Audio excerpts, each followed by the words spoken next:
bukan Halo. eksternal dari dalam gitu. Kalau motivasi kan seperti karena dia punya tujuan yang apa gitu, karena dia punya apa dorongan dari siapa gitu. Kalau motivasi gitu, jadi kayak eksternal gitu.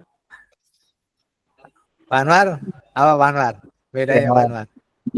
kalau motivasi itu dorongan baik internal ataupun eksternal yang Nah, yang apa berasal dari dalam dirinya sendiri, Pak. Kalau nah, motivasi, kalau minat itu apa ya? Ketertarikan atau kesenangan seseorang nah, terhadap sesuatu. Nah, nah, itu nah. Jadi salah satu yang menjadi dorongan itu apa? yang Konkret, menjadi konkret aja. Daya Kenapa tarik. orang nah iya tadi. daya tarik. Ya. Minat itu salah satu yang menjadi Daya tarik. Nah, dorongan kan, ya kan? ya, Ada motivasi dorongan. karena ada minat, ya, Ya. ya kan, ya, Betul, Pak. ya kan? Kan tadi ada dalam, ada luar tuh motivasi, ya kan? Ya. Ada eksternal, ada internal. Salah Internal. satunya kan dorongan dari dalam itu diantaranya kan minat, ya enggak? Minat. Ya. Nah, artinya apa? Motivasi kan lebih luas dibandingkan dengan minat belajar ya, itu enggak? Minat belajar kan lebih sempit karena dia dari dalam kan, itu Ya. enggak? Tapi kan begitu. Nah itu prestasi sama hasil Pak. Prestasi belajar sama hasil belajar Pak. Kalau prestasi itu lebih apa namanya ya? Hasil lebih ke Prestasi. hasil. Sama-sama. Hasil. Dari hasil itu ada prestasi kan gitu.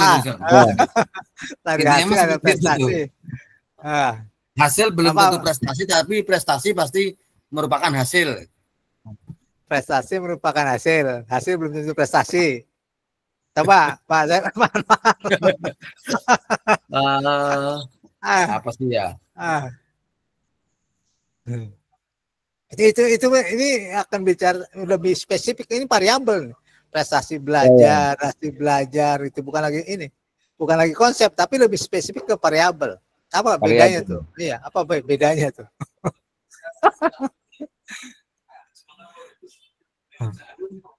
Pak Nyamal, Butika, apa bedanya Butika? Prestasi belajar sama hasil belajar. Prestasi belajar, prestasi kalau hasil belajar, walaupun tidak ada prestasinya, yaitu hasilnya. Kalau prestasi, udah pasti ada hasil dan ada prestasinya gitu Pak. Kalau prestasi itu capaian Pak, capaian Prestasi dari hasil capaian. tadi. Dari hasil belajar. Ya. Jadi prestasi kan mutu ya. Kalau hasil itu menunjukkan output. Apa namanya? Hasil menunjukkan output. Ya, yang diperoleh dari suatu aktivitas. Kalau prestasi kan ini Pak, ya. capaian yang kecil. Kalau hasil itu ya apa ya? Apa yang diperoleh? Tindakan. Ya, apa yang diperoleh kan? Ya, tindakan ya gitu. Apa yang diperoleh, apa yang didapatkan, hasil belajar. Berarti apa yang didapat oleh siswa setelah belajar kan? Ya Pak Anwar ya? Iya kan? Betul Pak. Kalau prestasi kan, itu keberhasilan siswa dalam mencapai tujuan. Capaian kan ada mutu kan di situ kan? Ya. Ada mutu kan, ada kualitas kan? Kalau prestasi kan memiliki aspek kualitasnya kan, begitu kan? Kualitasnya.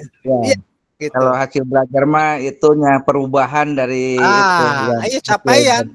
Capaian dari belajar setelah siswa mengikuti kegiatan pembelajaran kan begitu. Ya.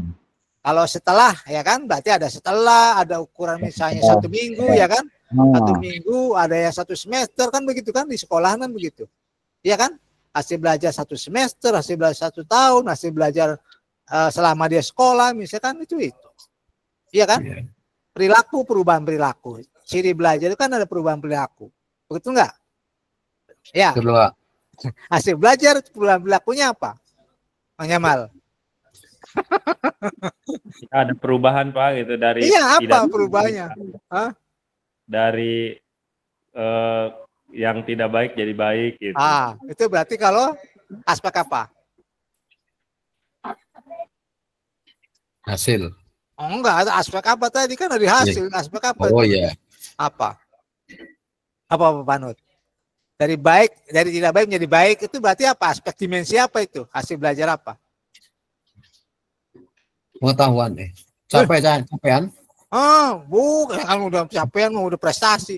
Ini tadi katakan Jamal perubahan perilaku dari yang tidak baik menjadi baik itu berarti dimensi apa tuh?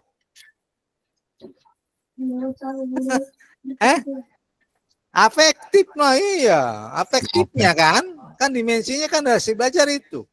Ada dimensi afektif, ya, ada dimensi psikomotorik, ada dimensi satu lagi apa? apa? Afektif. Aduh, apa sih satu lagi? Mana guru nih kalau nyetik mana? Pak Guru, apa itu ketiga? Kognitif lah, gimana? Kognitif, iya. Ilmu cek gitu loh. Ilmu itu guru udah di atas itu tuh, di luar kepala gitu, nggak lupa jadinya gitu. Di luar semua Pak, betul, di luar kepala semua. Jadi kalau misalnya variabel kalau variabel penelitiannya hasil belajar, ya kan harus jelaskan ya. Harus jelas dimensinya kan, tadi dimensi waktu itu hasil belajar kan bisa saja setelah dia mengikuti belajar 1 KD. Itu enggak Pak Anwar? 1 KD. Kompetensi dasar. Ya Pak Jamal ya? Betul Pak. 1 KD itu bisa dibagi enggak ke dalam unit yang kecil? Apa? KD dibagi ke dalam unit kecil apa Pak Panut? Indikator. Iya, indikator lah. Ya kan? Kalau materi kan bab dibagi subbab kan ya. Dulu kan begitu kan ya kalau materi kan. Itu kalau waktu zamannya basisnya adalah konten kan. Sekarang kan KD dibagi ke unit-unit yang lebih kecil ya indikator kan gitu kan. Satu RPP itu berapa indikator Pak? Berapa KD? Bisa. Satu KD bisa berapa RPP Pak Jamal? Itu tergantung kebutuhan Pak ya. Saya pengen jelas aja, malah tergantung kebutuhan fleksibel. Maksud saya. Materi itu kan ada yang panjang gitu. Nah, artinya bisa dibagi kan? Bisa dibagi. Iya. Karena kan jadi ada yang 1 KD 1 RPP juga ada Pak gitu. Ada iya. Maksud saya kan karena kan unitnya kan ini indikator kan, ya kan? Kalau misalnya 1 KD ada 10 indikator, misal tuh, ya kan? Berarti kan kita tidak mungkin menghabiskan 10 indikator dalam 1 kali pertemuan kan? Iya betul. Iya kan? Berarti dibuat beberapa RPP kan, atau modul aja kan begitu. Kan logikanya begitu. Kan ya. Nah, inilah yang perlu dipahami dalam konsep variabel. Artinya harus bisa membedakan antara hasil belajar dengan prestasi belajar Pak Panut. Jadi nanti jangan salah ukur, ingat jangan salah ukur. Contoh yang ini lagi, yang sederhana. Kalau misalnya kita menggunakan konsep atau variabel jenis kelamin, variasinya ada berapa, Kang Yamal? Ada 2 berarti Pak. 2 kan ya? Iya. Karena kalau konsepnya gender,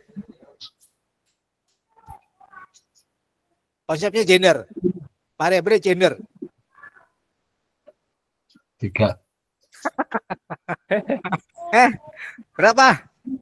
Berapa variasinya? Pak Panut? 2. Gender. Konsep gender ininya apa? Dasarnya. Kalau jenis kelamin apa? Dasar pembedanya. Tanya Mal, laki-laki perempuan dasar pembedanya apa? Lanjutin tadi. Iya. Ya itu jenis kelamin apa? Iya, dasar pembedanya. Bentuk. Kenapa laki-laki, kenapa perempuan? Jenis pembedanya apa? Aduh. Panwar, Pak Anwar jangan tidur. Panwar, Panwar kemana ini? Pak Ketua, ini pergi dia. Apa Nyamal? Pembeda masa pembeda laki-laki perempuan apa pembeda yang paling Ya itu pokok? jenis kelaminnya Pak. Physically. Kayak fisik ya betul. Iyalah fisiknya secara fisik, ya kan?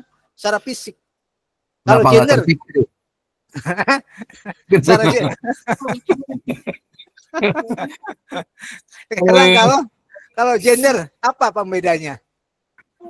Kalau gender mungkin lebih ke pengakuan ya Pak. Pengakuan apaan? Pengakuan apa yang diakui? Laki-laki saya lebih kecenderungan. Jadi kayak Nyamal laki-laki diakui sama orang gitu. Apa? Pembedanya apa? Lady boy apa itu lady boy? Boleh dimastiin juga Lady boy bisa. apa? Lady boy apa? Aku bantuan sempit. Lady boy? Ada nggak lady boy? Perempuan memiliki laki-laki. Laki-laki yang perempuan kan? Namanya apa? Unsa ya Pak. Gay kan? Oke, ya. Ala perempuan suka wanita? Homo. Perempuan sama suka wanita? Homo. Apa sih namanya? Aduh, astagfirullah. Ya kan? LGBT. Ya. L. Ya kan? Pak Panut suka Yanti sama Yanto. Apa Pak? Pak Panut? Pak Panut suka Yanti dan Yanto gitu. Apa itu namanya? Lesbian ya. Enggak loh. Ih, Dua-duanya suka tuh. hobi berarti jadinya, Pak. Hah? Oh. Siang Yanto, malam Yanti. Mama tahu gak purba? Apa? Nah. Siang Yanto, malam Yanti. Apa tuh? Banci. Oh enggak. Purba itu dinosaurus. Ganti ini kan? Ganti jenis kelamin apa tuh? Iya. Kan ya, transformer. Transgender. Transformer itu loh. Nah, itu kalau menggunakan konsep gender. Jadi hati-hati maksud saya gitu loh. Jadi kalau menggunakan konsep dalam riset itu hati-hati. Karena itu berkaitan dengan, bisa saja berkaitan dengan nilai. Ya, itu yang penting. Agama, lihat misalnya agama. Kalau agama dalam pandangan orang luar apa? Yang diatur apa, Pak Jamal? Agama itu mengatur apa?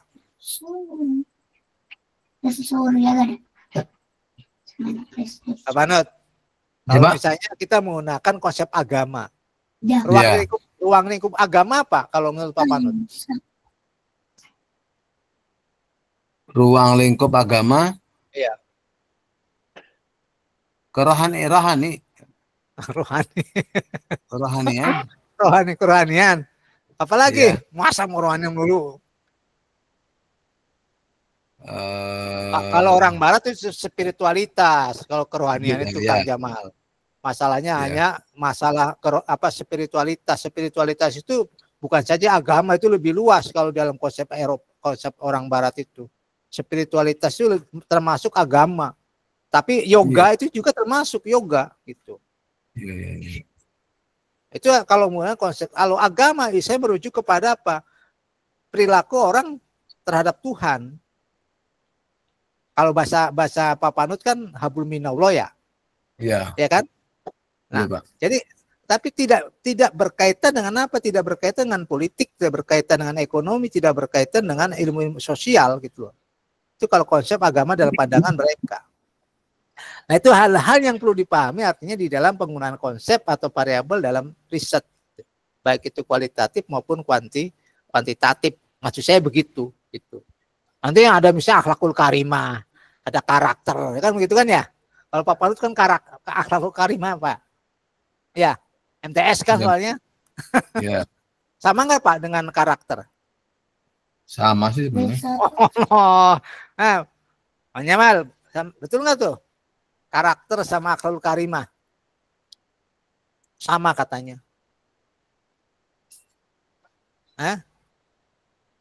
Betul nggak Pak Jamal? Yang SMP. Nah, iya, makanya tuh Akhlak itu bagian dari karakter, Pak. akhlak bagian karakter. Pak Panut ngambek tuh. Katanya yang SMP kan. Kan SMP. beda itunya. Yang benar yang mana Pak Panut? Akhlak bagian karakter kata Pak Jamal tuh. Pak mana coba? Akhlak itu kan perilaku. Akhlak perilaku. Nah, benar tuh akhlak perilaku. Bisa berupa perilaku, bisa sikap, bisa juga ucapan sih sebenarnya. Akhlak itu Tadi ya. ruang lingkupnya lebih sempit apa lebih luas Pak Jamal dengan karakter? Ruang lingkupnya bicara ruang lingkup. Pak Jamal, ruang lingkup akhlak lebih luas atau lebih sempit daripada karakter? Harusnya sih lebih luas ya, Pak ya. Apa misalnya yang lebih luas? Misalnya apa? Implementasi dari akhlak kalau lebih luas. Kalau dijawab dikejar terus sama Pak ini pas dokter nih.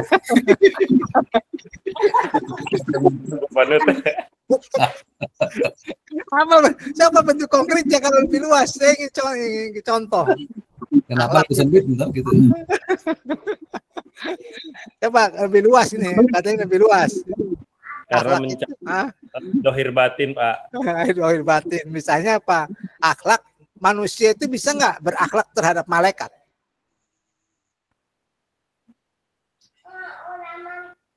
Bagi orang yang ini bisa saja sih, Pak. Bagi orang yang sudah kasap misalnya gitu ya. Bukan. Nah, masalah kasap atau ini enggak, maksudnya itu kan intinya mungkin kita percaya adanya malaikat, Pak, gitu. Kan perilaku, akhlak kan kalau misalnya bentuknya perilaku, berarti kan kita bisa berperilaku baik terhadap malaikat kan? Iya. Betul nggak? Betul, Pak. Apa bisa contoh bentuk perilaku yang konkret terhadap malaikat? Pak? Apa ya? Bisa emang, Pak. Bisa, Pak. Jikir-jikir ada nggak, Pak? Pak Saiful Anwar, jikir-jikir yang ini, coba. Iya, yang malaikat gitu ya, Pak ya. Iya kan? Kan Kan perintahnya apa sih itu yang kepada Allah gitu. Yang perintah sholawat itu apa? Ini ya, firmannya. Nawaha malaikatahu yusholluna ala nabi. Iya kan? Itu kan bersama-sama kan? Betul nggak? Betul, Pak. Iya kan? Makhluk manusia, orang-orang Islam sama malaikat kan berselawat itu kan bersama-sama. Betul kan? Berarti kan ada kedudukan yang sama ketika menyikapi perintah terhadap Allah kan gitu. Coba bentuk penghormatan malaikat terhadap manusia. Itu kan juga bentuk perilaku yang ini. Ada hubungan tuh waktu terciptanya Adam sama Adam tuh. Iya. Ya. Bisa nggak kita berakhlak kepada kucing? Bang Jamal. Termasuk akhlak juga, Pak ya. Nah iya. Bisa, Pak. Kan ruang lingkupnya kan sampai ke situ kan ya. Iya, jauh berarti ya, Pak. Iya, ruang lingkupnya kan luar sekali gitu kalau kita bicara akhlak. Berakhlak kita terhadap Al-Quran bisa nggak Pak Jamal? Bisa, Pak. Nah, konsepnya kan itu kan. Nah, sekarang karakter. Karakter itu apa lebih ininya? Watak. Ya, ini aja ya, Pak.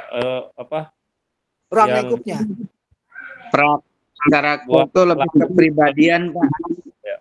Kan lebih banyak kepada manusia kan Pak Anwar ya? Antara manusia kan ya? Iya. Kepribadian sifat. Iya, antara manusia kan itu.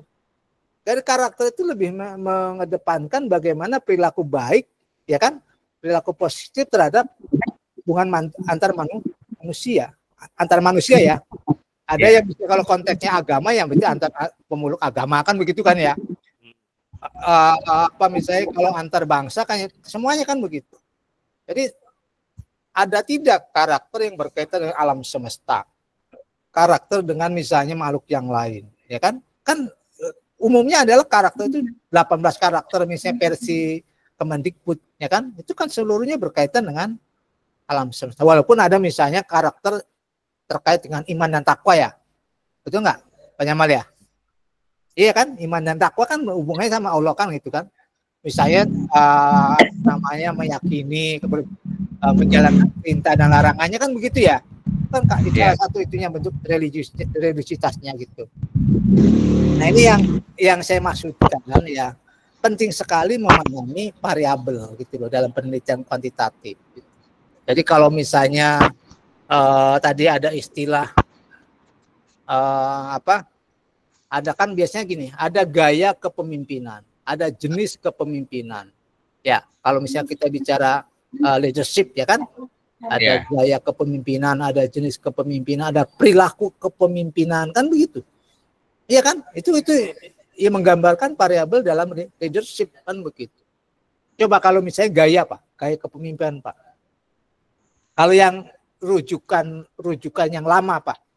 Rujukan yang lama ya, referensi yang lama. Gaya kepemimpinan itu ada berapa tipe, Pak? Gaya kepemimpinan, kepala sekolah, gaya kepemimpinan pondok pesantren misalnya kan, Pak Kiai kan gitu. Kalau menggunakan referensi yang lama ada berapa tipe? Ada 6, Pak. 6 apa aja tuh? Banyak. Kalau nggak salah nih, Pak, kalau nggak salah ada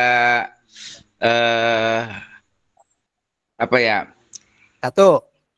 Kayak sentralis gitu kan, demokratis gitu kan. Demokratis. Lagi. Terus apa ya? Memberikan kebebasan sama apa namanya apa kalau disebutnya apa ya? Lupa ya. Lispire kalau nggak salah ya. Lispire kali lah, Lispire gitu kan. Apalagi terus transaksional kalau nggak salah. Apalagi ya? Apalagi Pak Panut? Lupa lagi nih. Transformasional, Pak. Pak Panut kepala sekolah lupa gayanya dia. Transformasional, Pak. Transformasional. Terus situasional. Kondisional. Kondisional Pak Panut ya? Kondisional. Ya. Situasional. Jadi harus dipahami ada yang pandangan baru dengan pandangan lama. Ya. Yeah. Kalau yang ini kan misalnya ada kepemimpinan itu kan dilihat dari ini Pak. Dari apa namanya karakter ya. Atau biasanya kan menyebutnya itu apa ya? Ada yang menyebutnya bakat, ada yang menyebutnya itu kepribadian. Itu kategorinya itu berkaitan dengan internal subjek ya. Siapa yang layak jadi pemimpin itu. Misalnya orang yang dipimpin, yang layak memimpin kan orang yang bijaksana, cerdas misalnya kan. Kalau bahasa umat Islam kan apa Pak? Patona dulu ya. Patona dulu kan ya. Patona, amanah, ya. Sidik, tablik kan? Amanah, patona, tablik. Oh, sidik dulu. Sidik itu lurus ya. Ya. Sidik itu lurus kan? Ya. Itu benar Pak ya. Iya kan? Lurus. Artinya ya dapat dipercaya, Pak. Iya, sidik dapat dipercaya. Patona cerdas, ya kan? Cerdas. Patona. Amanah dapat dipercaya, Pak. Amanah dapat dipercaya. Iya kan? Tablik itu kan berarti ya mengkomunikasikan, nanti bagus kan ininya kan komunikatif lah kan begitu kan. Yeah. Itu kan artinya seorang pemimpin itu secara bahasa itu internal ya, internal pribadi itu harus memiliki itu kapasitas itu. Tapi kan sekarang itu pandangannya lain dalam konteks organisasi. Ada yang menganggap tadi misalnya kalau pemimpin itu bisa saja gayanya itu kan terkait dengan misalnya gaya yang tadi itu demokratis ya kan, otoriter. Otoriter itu bukan berarti ini Pak sesuatu gaya yang kurang baik. Otoriter itu bisa saja diperlukan ketika misalnya masyarakatnya susah diatur. Contohnya KDM Kang Jamal. Nah, ya. KDM itu kalau dalam konteks sekarang nih ya, membereskan aliran sungai ya. Otoriter apa demokratis? Otoriter, Pak. Iya, harus dengan tangan besi gitu loh. Ketika rakyat itu sulit diarahkan, tidak takut regulasi ya kan, tidak nurut kepada aturan, ya perlu ada tindakan yang tegas gitu. Sebetulnya kan konteksnya ketegasan. seorang pemimpin yang tegas ya kan, tanpa kompromi untuk bisa menjalankan aturan kan begitu kan, gitu. Betul. Nah itu diperlukan tuh yang seperti KDN untuk bisa menyelesaikan masalah-masalah yang seperti itu. Pentingnya tuh apa namanya orang yang punya sikap otoriter dalam hal yang positif ya, hal yang positif gitu. Dia ada sisi baiknya gitu. Kemudian ada lagi misalnya gaya yang demokratis, ya kan? Demokratis itu kan sebetulnya partisipatif. Ketika orang kecerdasannya meningkat, ya kan? Betul nggak? Ketika pendidikannya bagus, ya kan? Pendidikan bagus, kemudian kesadarannya tinggi, kan perlu itu. Orang-orang seperti yang kecerdasannya tinggi, kemudian pendidikan tinggi, kan dia pengen diinikan, ditempatkan pada posisi yang benar, ya kan? Ingin diikut sertakan. Ya kan, ingin disertakan dalam pengambilan keputusan. Ya perlu demokratis. Nah beda kalau masih pikiran rakyatnya masih Indomie, ya kan? Masih misalnya apa Pak, uang transport kan repot Pak, ya kan? Yang mereka butuhkan masih apa? Masih primernya gitu loh. Yeah. Masih primernya. Jadi kepemimpinan demokratis kan sebetulnya ketika ada kesadaran ya, kesadaran dari yang dipimpinnya ya kan untuk bisa memberikan apa sumbangsi kontribusi yang besar ya kan dalam pengambilan keputusan, dalam menjalankan misalnya keputusan itu kan perlu ada demokratis. Sekolah-sekolah juga sama Pak Panut ya. Jadi kalau Pak Panut memang ini guru-gurunya kok kinerjanya ya kan sulit, misalnya sulit apa namanya sulit ditingkatkan ya kan, tidak patut pada aturan tata tertib, ya sudah salah satunya treatment dengan misalnya tindakan tegas ya kan. Tindakan tegas itu kan perlu tuh ngambil sikap yang tegas, siapapun yang keliru ya kan mendapatkan misalnya apa Pak, demosi, potong gaji, ya kan, misalnya demosi apa-apa kan bahasanya begitu. Nah itu kan bagian daripada ketegasan dalam menjalankan aturan. Nah kemudian ada yang tadi, yang istilahnya itu kan sebetulnya apa ya, laissez-faire juga ada samanya Pak, permisif ya, serba boleh. Itu kalau memang apa inisiatif yang dipimpinnya itu kan tinggi Pak. Inisiatifnya kan ada partisipasi inisiatif ya kan, inovasinya tinggi ya, maka bisa diserahkan tuh keputusan itu kepada apa nama warganya atau orang-orang yang dipimpinnya kan begitu. Artinya apa? Posisi lo bahasanya Pak, bahasanya Hajar Dewantara ya kan. Permisif itu apa Pak?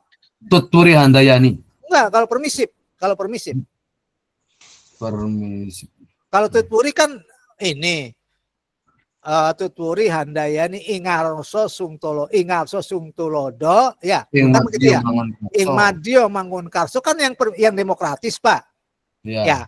Kalau ingarso itu kan otoriter Pak. Ya. Kecenderungan otoriter ya, penerapan otoritasi gitu loh. Harus ada kekuasaan otoriter. Ingarso sungtulodo ya kan, memberikan teladan ya kan, yang Madio Mangunkarso itu kan partisipatif. Tuturi Handayani ya kan, mendorong ya. Pemimpin yang mendorong artinya apa? Ketika yang dipimpinnya itu sudah punya inisiatif, kreativitas, baru tuh Pak. Permisif itu bisa serba boleh, artinya apa? Karena memang inisiatifnya bagus gitu. Jadi tidak memandekan apa namanya gagasan, ide kan gitu.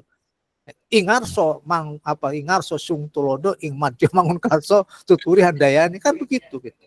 Itu kalau menggunakan bahasa tadi Pak. Ya. Bahasa gaya kepemimpinannya yang positif ya. Tapi kan kecenderungannya kalau otoriter ya karena apa? Karena negatif banyaknya.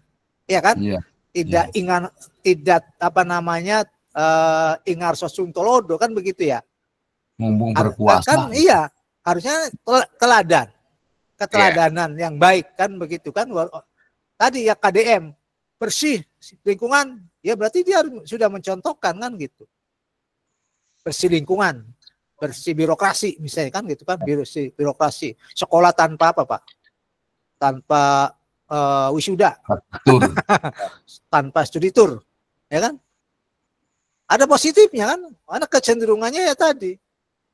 Studi tour Borobudur. Ke sekolahnya cuma satu Pak Panut ya. Ke sekolahnya cuma sehari, jalan-jalannya ke pantai apa namanya Gunung Kidul ya kan. Wow, jalan-jalannya yang banyak kan gitu.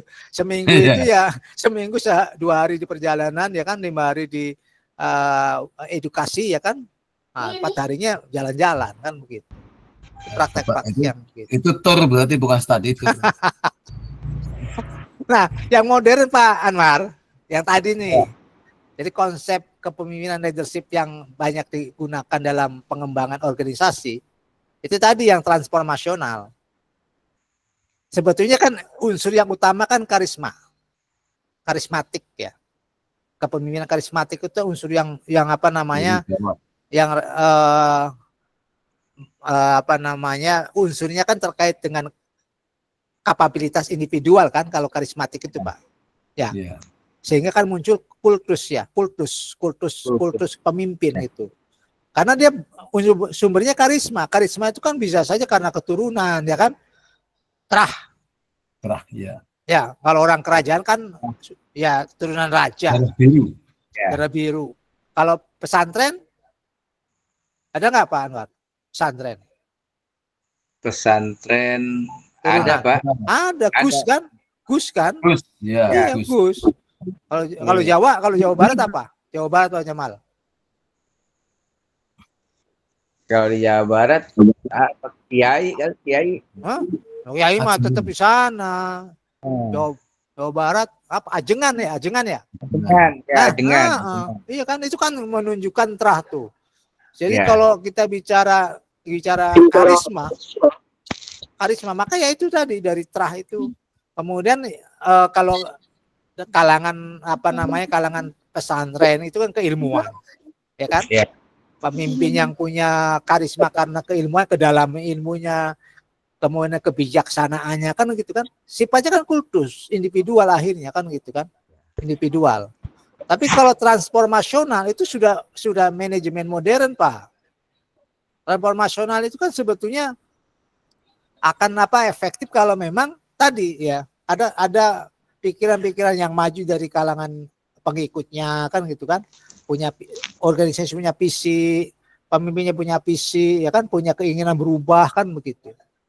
Itu dipersyaratkan dalam kepemimpinan transformasional gitu, sehingga dianggap merupakan gaya kepemimpinan yang sangat ideal ya untuk organisasi modern, baik itu sifatnya yang penyari laba misalnya kayak PT perusahaan kan itu kan.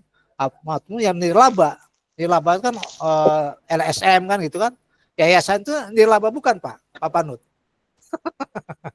Ini yang masuk yayasan itu nirlaba bukan Pak Anwar. Foundation itu nirlaba bukan. Foundation itu nirlaba apa mencari laba? Mencari orientasinya. Ayo. Foundation itu kan sebetulnya pendirinya siapa sih Pak? Yang ideal itu?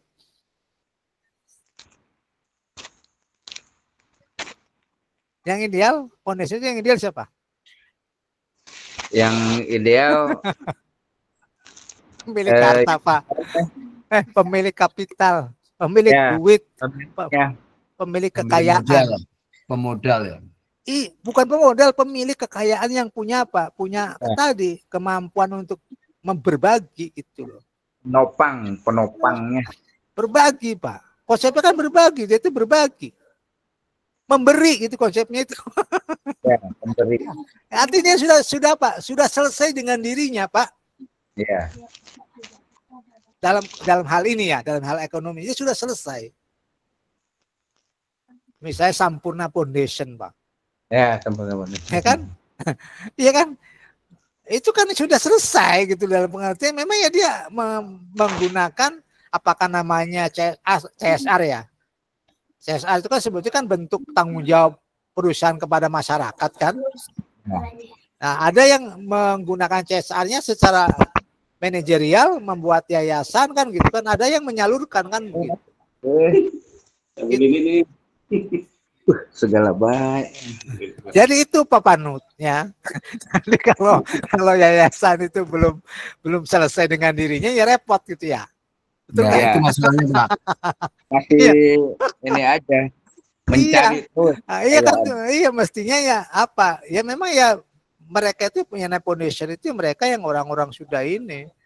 Misalnya kalau Microsoft Windows siapa tuh? Bosnya itu. Microsoft, Pak. Iya. Google siapa? Google bosnya. Bos Google. Ya. Itu yang kekayaannya triliunan, Pak. Jokes Mark ya. Itu orang-orang begitu yang memang punya foundation yang bisa berbagi itu. Yeah. Tapi kalau misalnya yayasan yatim piatu ya kan, yayasan yatim piatu itu kan tujuannya apa? Mendapat, Pak. Bukan memberi kan ya. Walaupun yang mendirikan yayasan yatim piatu harusnya ya ketika dia mendirikan yayasan yatim piatu, Pak, sudah siap, Pak. Sudah siap memberi gitu loh.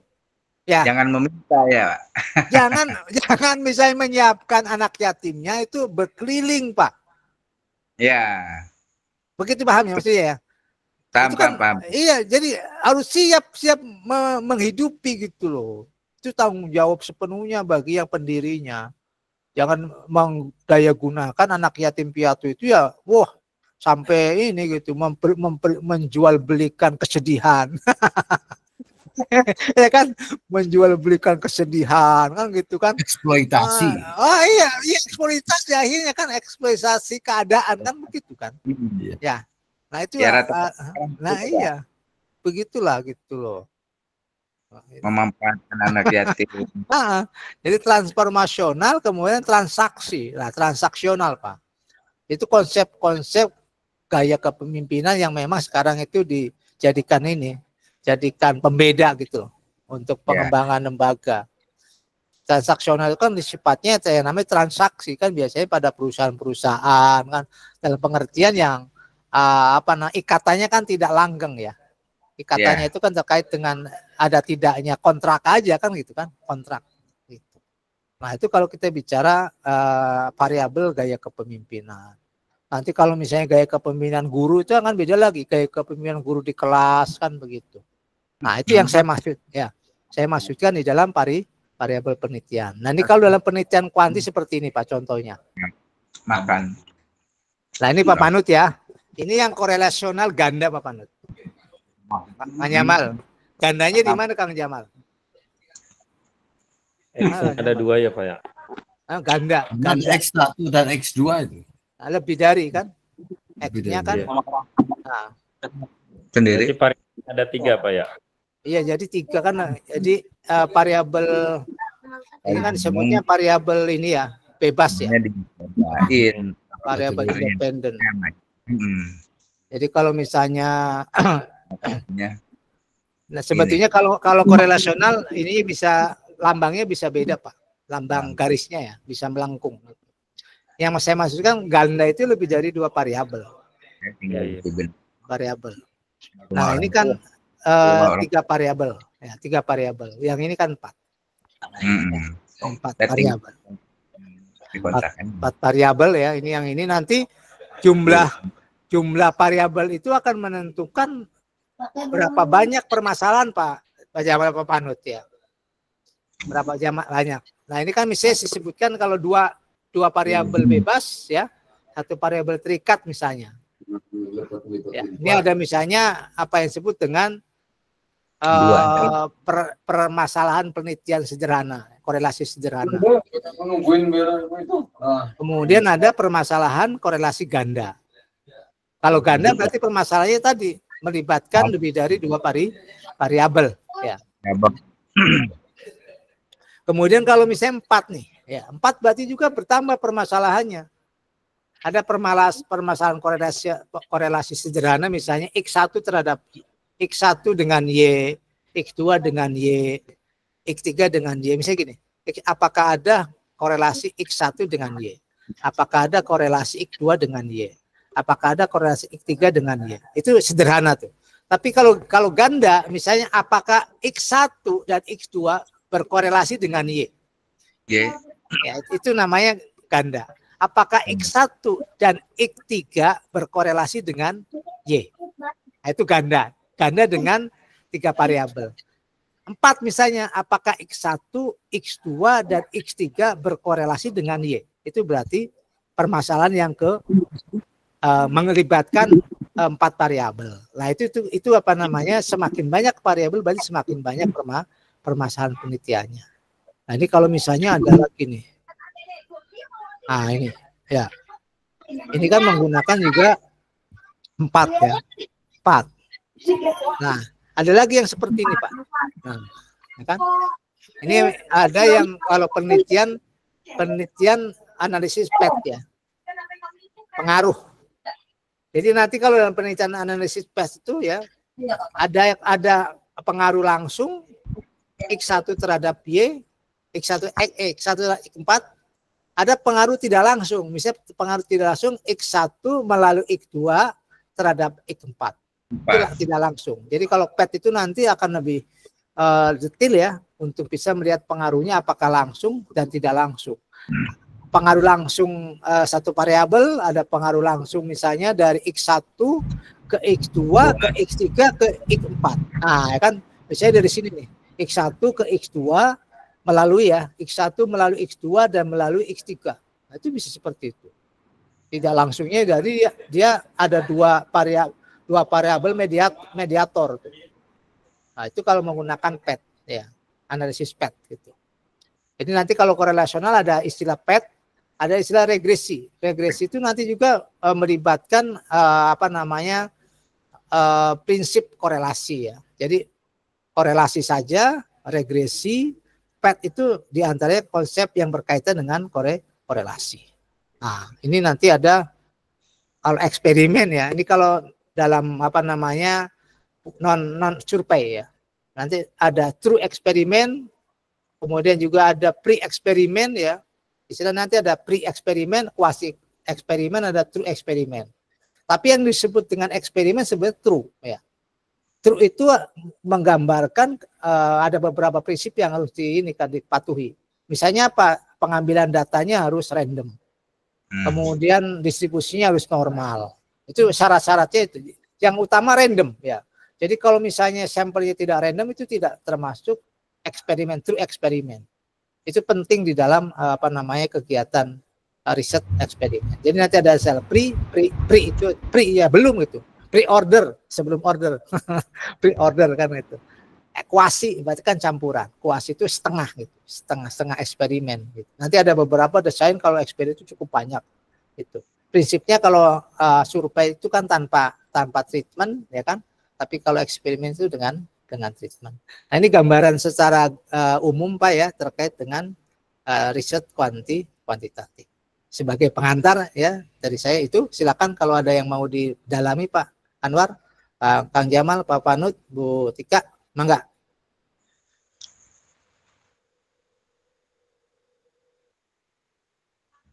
Ya Pak Panut dulu dah. Mbak Panut juga itu kepala sekolah. Iya. Kepala sekolah semuanya.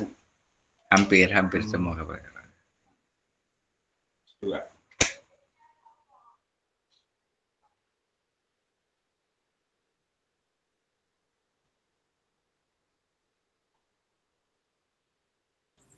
Silakan Pak Saiful.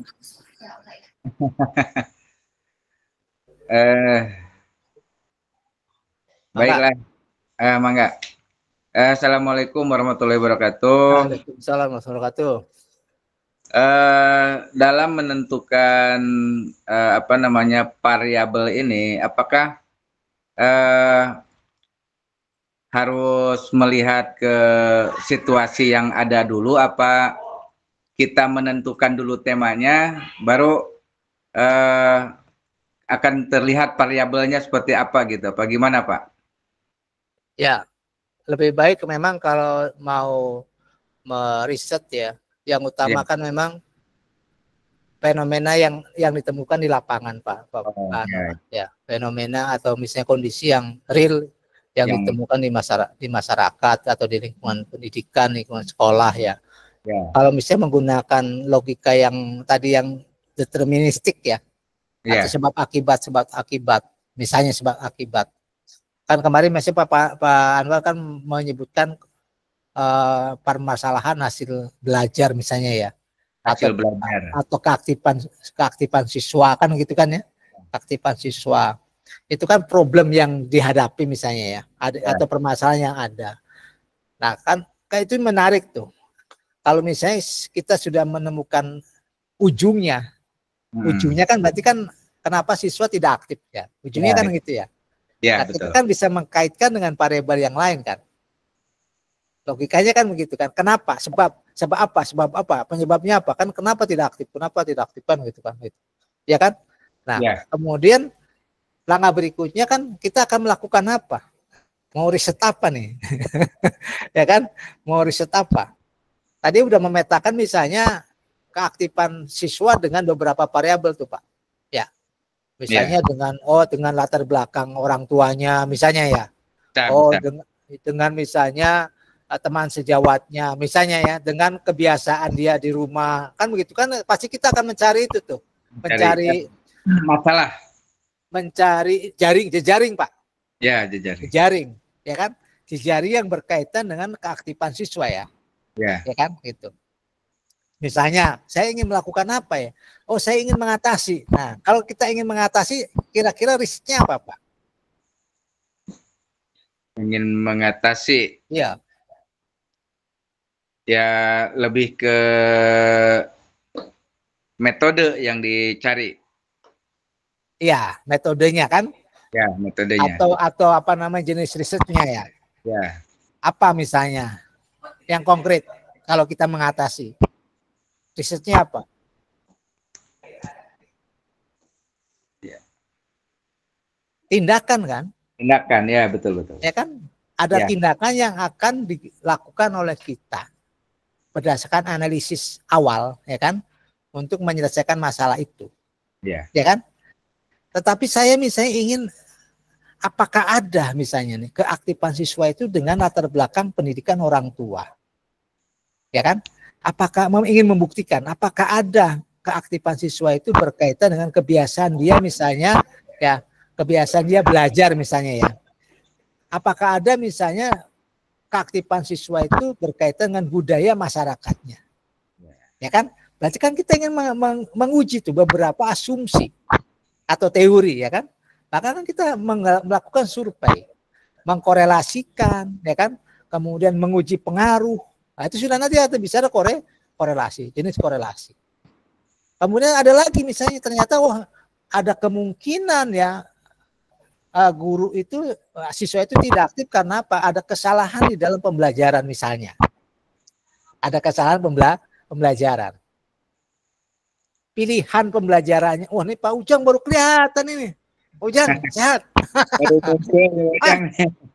Dari mana aja ini?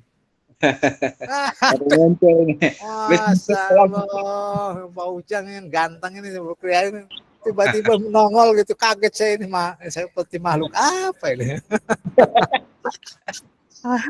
Oke, saya lanjutkan Pak Ujang ini lagi memilih tadi ya, bagaimana memilih variabel.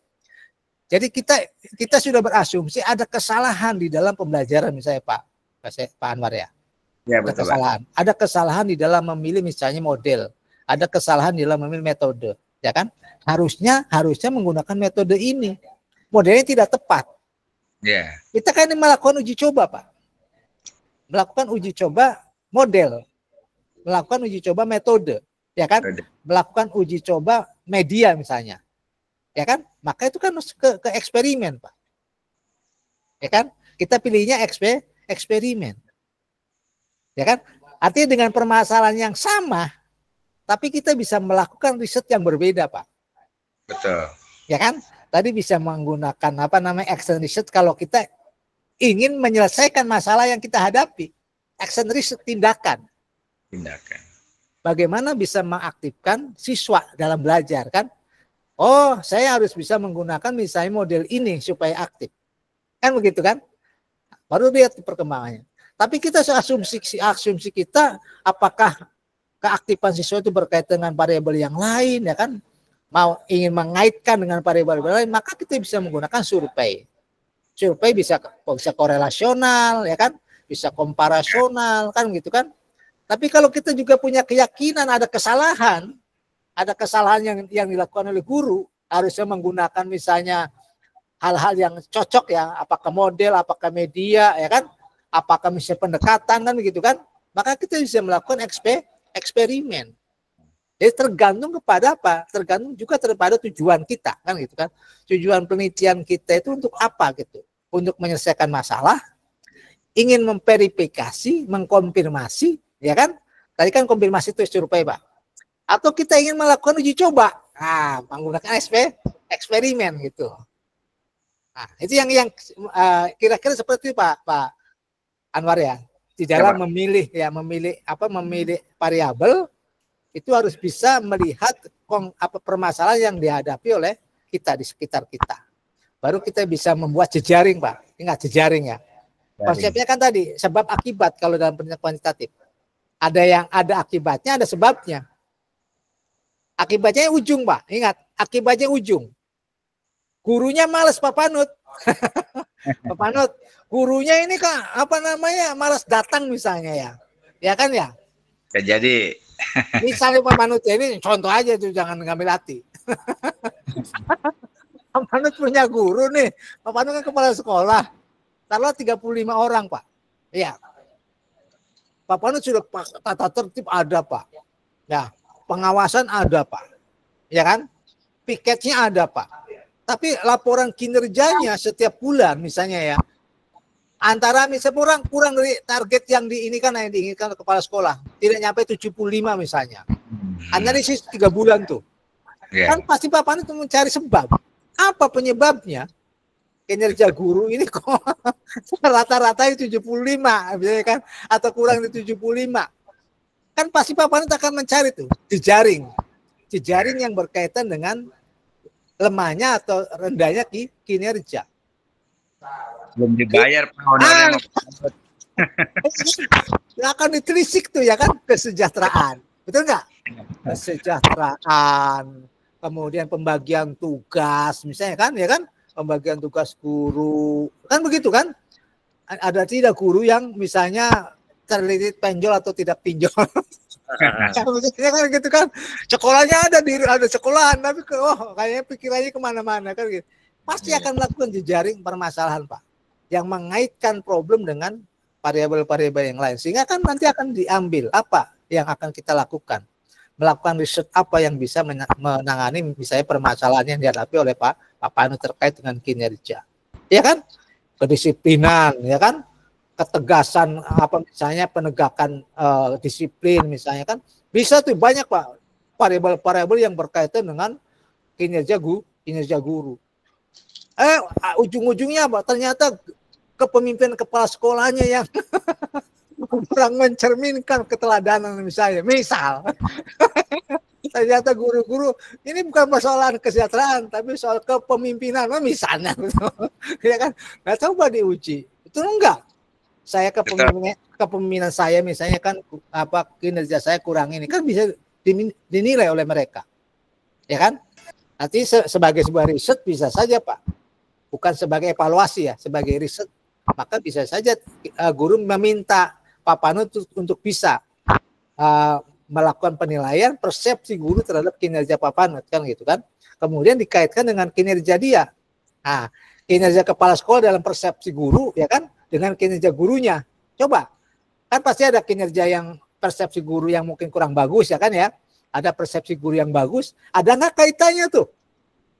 Kalau kita analisis antara persepsi guru terhadap kinerja kepala sekolah dengan kinerja mereka. Itu bisa dianalisis, Pak, untuk bisa membuktikan bahwa yang menjadi sebabnya adalah kinerja kepala sekolah. Jadi nanti bisa membatanya dengan apa? Dengan fakta dan data, Pak Pano. Ternyata tidak ada kaitannya, walaupun saya kurang bagus. Tidak ada kaitannya guru malas dengan kinerja saya kan, misal tuh ya, karena temuan korelasinya begitu misalnya, tidak ada kaitan. Nah, kan bagus, Pak, bisa berargumen seperti itu. Nah, seperti itulah Pak Anwar ya, berkaitan dengan bagaimana kita memahami variabel dalam menentukan ya kan, atau juga berawal dari untuk melakukan riset gitu. Ya. Itu aja, Pak. Ya, terima kasih, Pak. Terima kasih penjelasannya, Pak. Ini Pak Ujang, ada pertanyaan? Ini terang di mana terang nih? Di emperan. Ujang ini tiba-tiba muncul. Pak Jamal, ada pertanyaan Pak Jamal? Ya. Hah, cukup. Terima kasih, Pak Pak Jamal mah. Pak Jamal serba cukup nih Mohon mah. di sini agak musik ya. Ini Kalau yang mau Jamal tanyakan ini Pak Apa? Dokter. apa tuh? Setiap penelitian itu kan meskipun dengan judul yang sama itu, Ya, tapi penelitinya orang yang berbeda itu pasti hasilnya berbeda ya. Gitu. Nah ini maksudnya yang beda siapa? Penelitinya apa? Ini populasinya. Ya hasilnya lah hasilnya. Ulangi dulu. Variabelnya sama. Iya variabelnya sama. Bahkan Yang beda apa? Yang beda. Sama gitu ya. Yang beda. Tapi lokasi.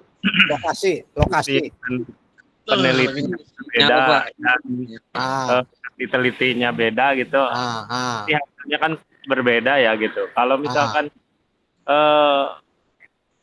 hasil ini berbeda gitu, berarti kan setiap hasil peneliti tidak bisa dijadikan patokan untuk sebuah keyakinan bahwa itu berkorelasi atau enggak gitu kan. Nah ini kalau untuk peneliti tidak dijadikan patokan ya buat apa peneliti itu seperti itu Pak Dokter. Mungkin itu ini pertanyaan. Mohon maaf kalau agak radikal pertanyaannya. Sebetulnya Pak Manar dia mau ngomong apa coba? Pak Ujang. Pak Jamal mau ngomong apa dia? Pak Ujang mau ngomong apa dia? Kuncinya apa dia? Metode penelitian nggak usah dipelajari. Saya Jamal itu Pak. Kan di awal kan metode penelitian nggak usah pelajari kata dia. Ya Pak Jamal, metode penelitian nggak usah dipelajari kan begitu ya? Iya betul. Buat apa? Buat apa kita belajar metode penelitian begitu Pak Not? Kalau tidak kan penelitian sekarang ada penelitian nanti akan ditemukan hasil penelitian yang baru kan. Itulah yang begitu. Ilmu itu kan bukan hasil final, Pak. Jadi akan penelitian baru itu bisa mematahkan. Jadi riset itu kan merupakan ilmu itu kan kumulatif, Pak Anwar ya. Iya, Pak. Peradaban manusia itu kan kumulatif. Kalau penelitian itu nggak ada ujungnya, Pak. Iya. Akan berubah. Itu yang saya kasih ke itu Kang Jamal, link Borobudur. Itu kan ada pengaruh dari ini kan ya, walaupun Sailendra ya kan, tapi kan pengaruh Islam, pengaruh Timur Tengah, pengaruh Hindu itu kan ada, ya kan? Itu dalam konsep yang lebih fisik, ya kan? Bukan abstrak tuh, fisik gitu. Ya betul nggak? Bangunannya kan dipengaruhi banyak budaya. Ya, budaya. Jadi gini maksud saya. Kalau dalam riset kuantitatif itu kan dibatasi oleh populasi, Pak Jamal. Jadi kejelasan populasinya harus clear. Misalnya populasinya sekolah mana, kan gitu kan?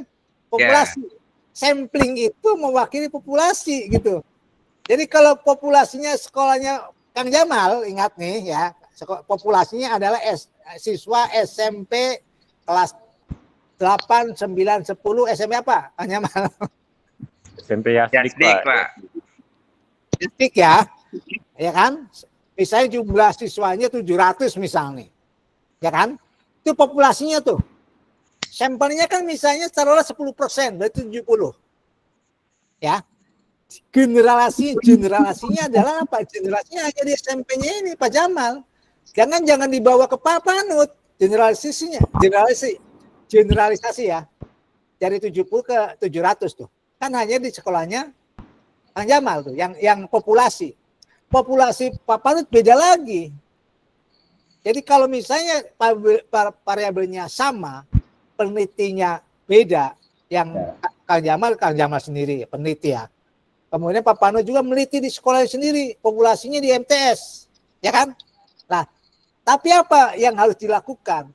Kalau misalnya Kang Jamal peneliti pertama ya, Pak Panut peneliti kedua, Pak Panut harus belajar dari hasil penelitian Kang Jamal gitu, menjadi referensi gitu, Lah nanti bisa saja bahasa Pak Panut tadi, hasil Pak Panut beda dengan kesimpulan yang dilakukan oleh Kang Jamal kan gitu kan?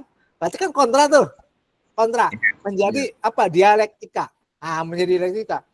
Kamu ternyata mendukung penelitian Pak Anwar. Ya kan? Temuan dari Kang Jamal. Dialektika terus tumbuh terus. Jadi nanti ingat berdasarkan penelitian terdahulu ya Pak ya.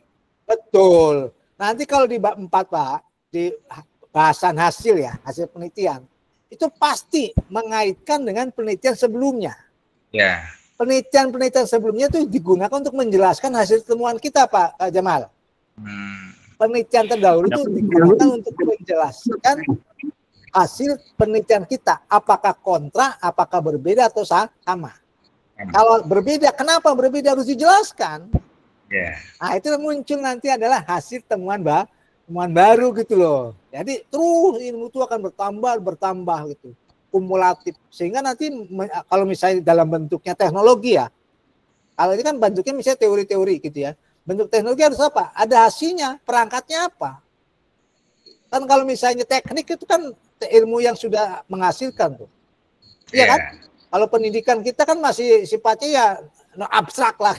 Tapi kalau sudah teknik itu kan ada hasil yang diperoleh dari teknologi itu. Nah seperti itu Kang Jamal ya. Jadi riset itu menghasilkan pengetahuan yang bisa saja menguatkan, yang biasa saja menafikan, ya kan, menegasikan, atau juga mungkin dia berkorelasi sama gitu ya. Dia menambah. Sehingga nanti ingat tidak ada sains yang final. Ya kan?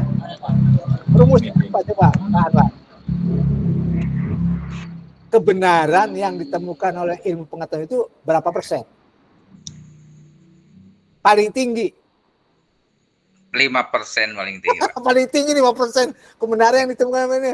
Paling tinggi berapa persen? Kalau itu errornya Pak 5%. Oh ya. Paling tinggi? Ya. 99 Pak. Ya kan? 99 ya. Artinya apa? Ada error. Error itulah yang mendorong manusia terus meneliti. Ingin mencari tahu. Kalau firman Allah, ya kan? Kalau firman Tuhan, apa? Mutlak benar. Mutlak, iya. Iya kan? Tapi dia bisa membimbing tuh. Tapi kan rasa ingin tahunya salah dan salah. Error and error. Ya kan? Itulah di antara keuntungan ilmu pengetahuan itu punya error. Sehingga apa? Orang bisa membuktikan kembali. Orang bisa mempermasalahkan. Benar tuh. Kan jadi kalau pendapat Pak Panut masih di ini Pak. Masih bisa dikoreksi. Tapi kalau pendapatnya Nabi. Nggak bisa dikoreksi. Kan gitu kan. Karena 100% benar. Benar. Nah, ya kan relatif ilmu itu. Karena ada unsur errornya. Ya kan? Tapi kalau wahyu itu mutlak. Karena nol error. Ya kan? Non error. Yang error ada penafsirannya. Ya kan? Muslimnya yang menafsirkan yang error itu yang ada mungkin kesalahan atau berbeda. Begitu aja nih. Mungkin Pak Anwar mau nambahkan. Udah cukup Pak. Cukup. Pak Mal Bujang, ada ini tanggapan? Ya Pak. Ada tanggapan? Pertanyaan dari Kang Jamal? Lupa lagi. Ya, moga-moga Kang Jamal tetap ya berupaya untuk bisa mendapatkan apa namanya rasa ingin tahu ya kan. Kemudian juga bisa melakukan riset untuk kepentingan baik itu pengembangan apa namanya dunia pendidikan kan gitu kan, pengembangan lembaga gitu. Sebab itu merupakan cara yang paling apa ya, paling masuk akal ya. Riset itu masuk akal gitu. Tapi kalau misalnya mau jalan-jalan ilmu laduni ya susah. Kalau dengan cara-cara ilmu laduni kan paranormal Kang Jamal susah dah. Ya kan? Kalau pakai misalnya mendekati dengan kemenyan saya bukan ilmu saya. Kemenyan, dupa. Jadi kalau ada gempa bumi itu yang paling ini ya ikuti instruksi ini. Instruksi ahli ini Pak ya, vulkanologi ya. Enggak. Jangan masuk ke ini apa namanya kolong ranjang. Kalau dulu kan kalau ada gerhana kan masuk ke itu Pak ya. Pak Panut. Ya. Ini Pak Panut, jamnya Pak Panut tuh. Gak Kalau ada boleh gerhana pikir, Pak. masuk. Kan masuk ke apa namanya kolong kan nggak ada hubungannya. Masuk ke kolong dengan apa buta makan bulan kan gitu kayak. Nah itu kan hal-hal yang saya kira hidup di masyarakat ya, bagaimana memahami peristiwa alam ya. Ada yang menggunakan rasio, ada yang iraso kan gitu. Itu saja barangkali moga-moga bermanfaat pertemuan malam ini ya. Saya berharap didalami kembali Pak buku-bukunya, dibaca ya supaya bisa memberikan pencerahan ya dan juga ilmu baru. Mohon maaf kalau ada kekurangan, Kang Jamal, Pak Anwar, Pak Panut, Pak Ujang. Terima kasih. Semoga kita bisa ketemu lagi minggu depan. Sehat selalu. Terima kasih. Wassalamualaikum warahmatullahi wabarakatuh. Waalaikumsalam warahmatullahi wabarakatuh. Foto dulu Pak, foto dulu Pak biar ganteng Pak. Siap. Buka dulu itu kamera semua. Ini ada Pak Iskandar.